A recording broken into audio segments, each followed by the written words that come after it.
That's the spirit. Thank you so much. Good. You're great. Thank you. Good luck to you. Yeah, Get up. thank you.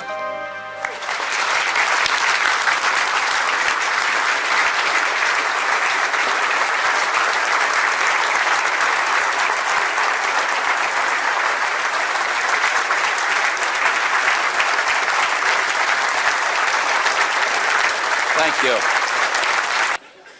I recall one program, Penicillin, the gift for the man who has everything.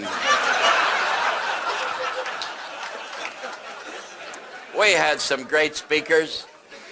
We had Dr. Kervokian talking on a motivational speech. We had Judge Judy on Brotherhood Week. Oh, great programs. Brain surgery for fun and profit. Home tattooing by numbers. Can a woman 65 find happiness with a man twice her age? That's just an idea of the wealth of information you can pick up week after week at your Rotary Club meeting. Oh, I remember one other program we had, fascinating. We had an armless sculptor.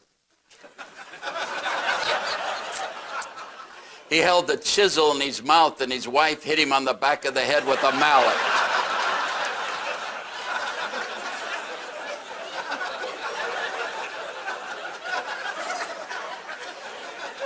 And then, you know, some clubs have a committee that evaluate their weekly program. And I'll tell you, if the district governor's visit was voted the best program of the year, you need a new program chairman. Well, no matter what you think, the year will come to an end, and then your knowledge will be virtually complete. And here's the list I made up in those waning weeks of my year. Number one, it's important to keep the fingers of the left hand off the bell when you have the gavel in your right hand. Number two, the district governor is the kind of guy who's always around when he needs you. They're wonderful folks, governors. Most of them have friends they haven't even used yet. Number three, the club president is supposed to uphold the classification system, whether they understand it or not. You know, the description of our classification always intrigues me. I have a friend in the New York Rotary Club. He has a classification diamond cutter. He mows the lawn on Yankee Stadium, you know. And then some clubs have a classifications which are not filled. In our club, 5 years, we've had an open classification. Registered Democrat. Yeah.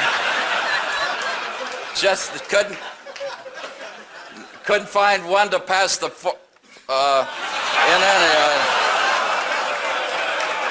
or else they didn't have enough money to be Republicans. Number four, every Rotary Club has a pessimist and an optimist. You'll get acquainted. Of course, the pessimist are guys who wear belt and suspenders at the same time. And the optimist, the guy who gets married at the age of 75 and looks for a home near a school. Number five, your international service program ought to be more than setting up a Chrysler dealership in Tokyo. Number six, Rotarians like to hear a speaker every week, but they only have an attention span of about 5 minutes, and that's not consecutive. Number seven, vocational service talks by the local undertaker should be avoided, even if the subject is how to look sad at a $30,000 funeral. Number eight, you learn that Rotarians are not old, they're just mature. I wouldn't say that the members of my club are old, but our meetings are catered by Meals on Wheels. We have a few older members in our club. I remember the wife of one of them said, "Let's go upstairs and make love." He says, "Can't do both." But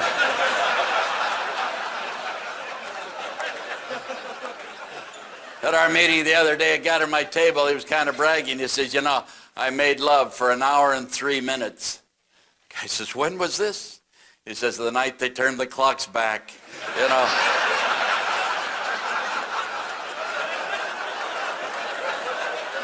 Number 8, number 9. At our district conference, we received the award for the best for our literacy program. We were smuggling books into Texas. And number 10, finally, that last meeting of the year is going to give you another brand new feeling. But this time, it's not going to be a sickness in your stomach. It's going to be a sickness in your heart because, my friends, you will have finished the greatest year you've ever had in Rotary. Oh, I bet the one common goal as we look and we've heard our speakers all week talk about success. Success. You want success for your club. You want success as being a club president. You want success for Rotary International. But stop. Look at your hands. The success of your Rotary Club is entirely in your hands because you're the president. Oh, most presidents start the year out by giving the club president's prayer. Dear God, don't let the club fall apart during my year. But it need not fall apart. It can be the greatest year Rotary has ever had. Because the success of Rotary really is in the hands and the leadership of the 29,000 Rotary Club presidents around the world, and they're like you. They're just as concerned and confused as you are. You leave this meeting, you're still confused, but at a much higher level.